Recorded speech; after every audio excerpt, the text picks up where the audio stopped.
পৰৱৰ্তী খবৰ সমাগত ২৬ৰ বিধানসভা নিৰ্বাচন সমষ্টি দেখিবলৈ পোৱা গৈছে যে প্ৰাৰ্থিত্ব প্ৰত্যাশীৰ ভিৰ ভোটাৰ ৰাইজক আকৰ্ষণৰ চেষ্টা চলিছে প্ৰতিটো সমষ্টিতে বৰহমপুৰ সমষ্টিৰ ভোটাৰে কেনে জনপ্ৰতিনিধি বিচাৰে কাৰ পক্ষত ভোটদান কৰিব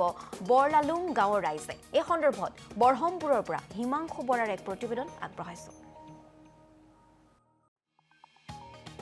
বিধানসভা নিৰ্বাচন আৰু দেখা পোৱা গৈছে নিৰ্বাচনৰ দিন চমু চাপাৰ লগে লগে যি আচলতে গাঁৱে ভূঞে দেখা পোৱা গৈছে প্ৰচাৰ চলাই আছে এতিয়া ৰাজনৈতিক দলসমূহে আৰু মই বৰ্তমান উপস্থিত আছো বৰলালুং গাঁৱত আৰু বৰলালুং গাঁৱৰ যুৱকসকলৰ লগত উপস্থিত আছো তেখেতসকলৰ মনৰ ভাৱ ল'বৰ বাবে উপস্থিত আছো মোৰ সহযোগী সামগ্ৰিক দৃশ্য দেখুৱাইছে এয়া হৈছে বৰলালুং গাঁৱৰ যুৱক যিসকলে আচলতে ভোটাৰ তেখেতসকলে এইবাৰ কেনেকুৱা এখন চৰকাৰ বিচাৰে কেনেকুৱা এজন বিধায়ক বিচাৰি বৰহমপুৰ সমষ্টিৰ পৰা আমি পোনে পোনে তেখেতসকলৰ ওচৰলৈ যাবলৈ বিচাৰিম কি ক'ব যিহেতু নিৰ্বাচন সমাগত আৰু দেখা পোৱা গৈছে ৰাজনৈতিক দলসমূহে কুচকোৱা চলি আছে কি ক'ব কেনেকুৱা এজন বিধায়ক বিচাৰিব কেনেকুৱা এখন চৰকাৰ বিচাৰিব আমাক এজন এনেকুৱা বিধায়ক লাগে যিটো মানে দুৰ্নীতিমুক্ত আৰু ধুনীয়া আমাৰ এয়া কাম কৰে আৰু আমাৰ কাৰণে আগতে আমি যিটো MLA পাইছিলোঁ মইতো সেইটোৱে বিচাৰোঁ বৰ্তমানত তেওঁ আমাৰ যিটো গোস্বামী ডাঙৰীয়া আমাৰ মানে সমষ্টিত ধুনীয়া কাম কৰি আছে তেখেতে ভাল কাম কৰিছে আপুনি পুনৰ সেই বিধায়কজনকে বিচাৰে হয় তেখেতকে বিচাৰোঁ মই নিশ্চয় কি ক'বা আচলতে নিৰ্বাচন সমাগত কেনেকুৱা এজন বিধায়ক বিচাৰে বা কেনেকুৱা এখন চৰকাৰ বিচাৰা স্পষ্টকৈ কথা এটা ক'বলৈ বিচাৰোঁ আজি এই 4টা বছৰে যিখিনি উন্নয়ন দেখা পাইছোঁ আমি আজি চাওক ৰাস্তা পদূলিৰ পৰা ধৰি আজি চাওক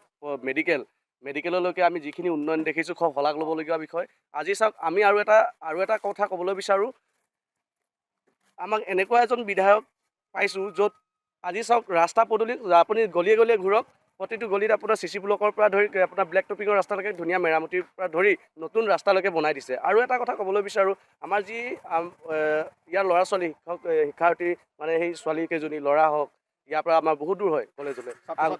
ছাত্ৰ ছাত্ৰীসকলৰ বহুত আগতে কষ্ট হৈছিল এতিয়া আমাক স্কুটিও প্ৰদান কৰা দেখা পাওঁ আমাৰ ইয়াৰ ছাত্ৰ ছাত্ৰীয়ে এতিয়া হাঁহি মুখেৰে ধুনীয়াকৈ বহু দূৰলৈকে কলেজ যাবলৈ আজিকালি নগাঁৱলৈকে আমাৰ ল'ৰা ছোৱালীয়ে যায় গতিকে উন্নয়ন বহুত দেখিছোঁ ভাল লাগিছে আৰু কি ক'ম হ'লে মানে কথা এটা ক'বলৈ গ'লে অনাগত দিনতো তেখেতকৈ বিচাৰিম আমি এনেকুৱা এজন বিধায়কে লাগিব আমি ভাবোঁ আৰু অনাগত মানে ইলেকশ্যনত যদি তেখেতে জয়ী হোৱাটো নিশ্চিত জয়ী হয় তাৰপিছত দেখিব আৰু উন্নয়ন দেখা পাব আৰু উন্নয়ন হ'ব আমাৰ সেইটো আমি একেজন জিতু গোস্বামী ডাঙৰীয়াকে আমি আকৌ বিচাৰোঁ নিশ্চয় কি ক'ব আচলতে কেনেকুৱা এজন বিধায়ক বিচাৰা বা এই বিধায়কজনৰ কামত কিমান সন্তুষ্ট হয় বৰহমপুৰ সমষ্টিৰ পৰা CM হোৱাও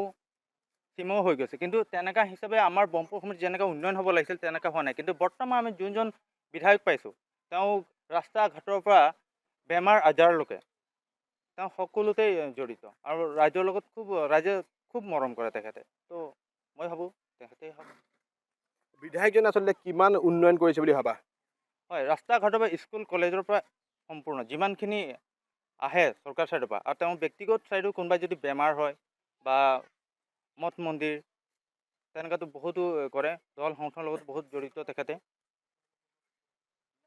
নিশ্চয়কৈ আমি দেখুৱাই আছোঁ আচলতে বৰহমপুৰৰ যি বৰলালুং গাঁও আছে সেই বৰলালুং গাঁৱৰ পৰিৱেশ আৰু বৰলালুং গাঁৱত এতিয়া যিহেতু নিৰ্বাচনৰ দিন চমু চাপি আহিছে দিন চমু চাপি অহাৰ লগে লগে যিসকল ভোটাৰ ৰাইজ আছে ভোটাৰ ৰাইজে এটাই বিচাৰে যে আচলতে যিজন বিধায়ক ইয়াত আছিলে পূৰ্বতে আছিলে সেইজন বিধায়কে পুনৰবাৰ বিধায়ক হোৱাটো তেখেতসকলে বাঞ্ছা কৰিছে